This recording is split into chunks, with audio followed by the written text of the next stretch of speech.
যদি তোমার ভালোবাসায় এতই শক্তি থাকে তাহলে তুমি এমএলএ হয়ে আমার মেয়েকে বিয়ে করে নাও। আপনি এটা কি বলছেন? আমি কিভাবে এমএলএ হব?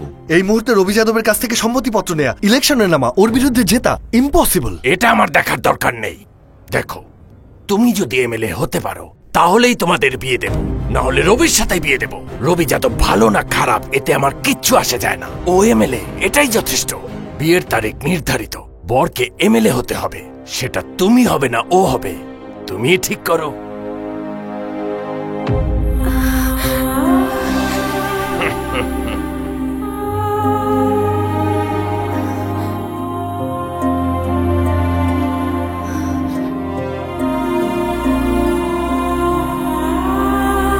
কি হয়েছে দেখেছিস ছেলের ভালোবাসার দৌড় কত? রবি যাদবের নাম শুনতেই কিভাবে তোকে ছেড়ে চলে গেল। এটাই হচ্ছে পলিটিক্সের পাওয়ার।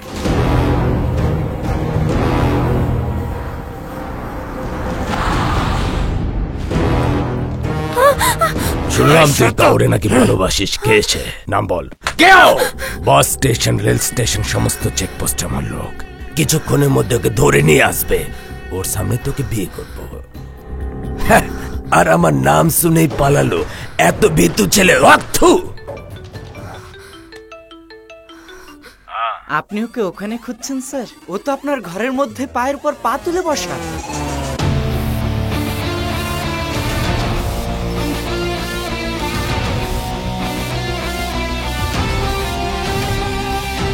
ও কাউকে ভয় পায় না, ভয় দেখায়। আয় চল।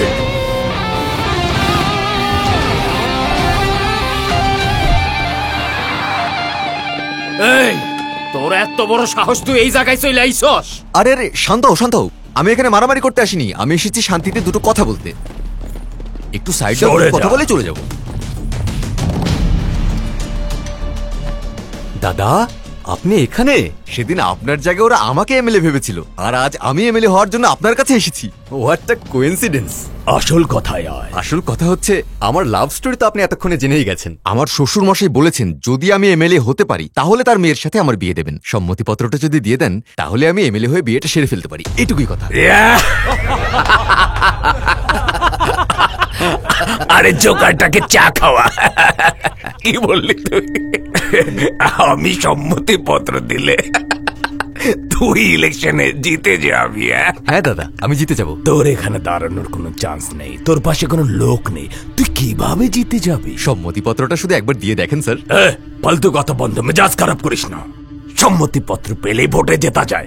এখানে তুই 4টা ভোটও পাবি না। আমাকে নিয়ে আপনারা তো টেনশন করতে হবে না স্যার, জয় বা পরাজয় সেটা তো আমার ভাগ্যে।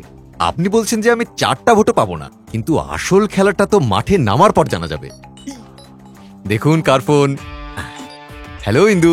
আরে না না না, আমি ঠিকমতো বুঝিয়ে বলেছি, আর উনি সহানুভূতিও দেখাচ্ছেন। আমি যদি ভালোবাসার জন্য মাঠে নামতে পারি তাহলে উনি ভালোবাসার জন্য মাঠ ছাড়তে পারবে না। ওকে ডার্লিং, বাই বাই। ভাই আপনার সামনে বৌদিরে সুম্মা দিতেছেন, আপনি বসে কথা বলতেছেন। পুতরে মারতে হয় লেভেলের মানুষদের, ওকে মারলে নিজের স্ট্যাটাস পড়ে যাবে। এই চুপচাপ চলে যা। সম্মতিপত্র দিলেই চলে যাব। এই তোকে দেখে একবার আমার রাগ হচ্ছে, আবার হাসি পাচ্ছে। আমার মাথা নষ্ট হওয়ার আগে চলে যা। ওকে দাদা, আমি বুঝতে পেরেছি, যাচ্ছি তাহলে। এই দাঁড়া, কি বুঝেছিস? বাদ দিন না স্যার, আমি বুঝতে পেরেছি, আমি যাই। এই কি বুঝেছিস তুই বল? সম্মতিপত্র দিলে আপনি হেরে যাবেন। আমি হেরে যাব? সম্মতিপত্র দিলে আপনি হেরে যাবেন সেটা আপনি ভালো করেই জানেন।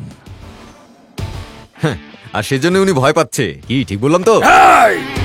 আমার সামনে দাঁড়িয়ে জেতা তো দূরের কথা, আমার সামনে দাঁড়াতেই ভয় পাও, এতেই কিন্তু আমার জয়। এখনই মেরে ফেলবো তোকে। মেরে ফেলেন? আমাকে যে ভয় পাচ্ছেন তা লোকে জানুক, বিশেষ করে আপনার লোকজন। খুব সিম্পল স্যার, আপনি সম্মতিপত্র দিলে আমি জিতে যাই, ইন্দুর সাথে আমার বিয়েটাও হয়ে যায়। আর হেরে গেলে? তাহলে আমি নিজে ইন্দুর সাথে ওনার বিয়ে দেবো। হ্যাঁ, ওর কথা কিন্তু ঠিক আছে স্যার। ম্যাডাম আপনাকে পছন্দ করতো না, এই জন্য বাসা থেকে পালিয়ে গিয়েছিল।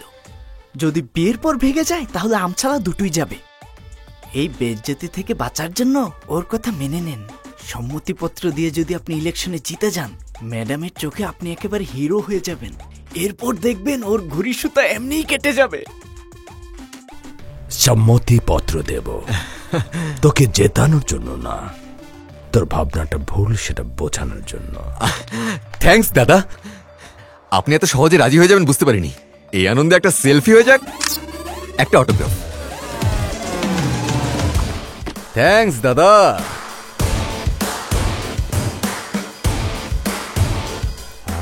চা আসার আগে সম্মতিপত্র নিয়ে গেল গা, মালটা তো হেব্বি চালু। শুনেছেন নিশ্চয়ই, রবি যাদব সম্মতিপত্র দিয়ে দিয়েছে। আপনি শর্ত দিয়েছিলেন আঙ্কেল, আমি সেই শর্ত পূরণ করেই ইন্দুকে বিয়ে করতে চাই। আচ্ছা, এটা মেনে নিলাম, তুমি ওকে রাজি করিয়ে সম্মতিপত্র নিয়েছো, কিন্তু এমএলএ হতে হলে লক্ষ লক্ষ ভোট লাগবে, সেটা কোথায় পাবে? আমি ম্যানেজ করব আপনার ভোট। স্যার, আপনি সম্মতিপত্র পাইছেন শুনে আমি দান করেছি, রক্ত দিয়েছি। আপনি একবার বললে রক্ত কেন আমার জীবনটাও দিয়ে দিব স্যার। ওই সম্মতিপত্র নিয়ে আপনি এত খুশি কেন? আমি রাজকুমার স্যার, রবি যাদবের এক্সপিএ। এক্সপিএ মানে? আপনি আসেন কইতে আসি, আপনি টেনশন করিয়েন না স্যার, দরকার হইলে আমার বাসা দিয়ে দিব। আরে বাসা কেন, কিডনি দিয়া হইলেও আপনার এমএলএ বানাবো। রাজভাই, এই সময় এসেও মানুষকে এইভাবে পানি নিতে হয়? স্যার, বৃষ্টিতে নদীর পানি তো বাইরে যায়, কিন্তু ঘরে আইসে না। এই ওঠ ওঠ ওঠ। রাজভাই, এখানে স্কুল ট্রান্সপোর্টটাও একটা আছে, কিন্তু ইউনিফর্ম ব্যাগ দেখছি না। এরা তো স্কুলে যাইছে না, কারখানায় যাইতে আছে। মানে এখানে স্কুল নেই? স্কুল থাকার পরেও টাকার জন্য বাচ্চাদের কাছে পাঠায়।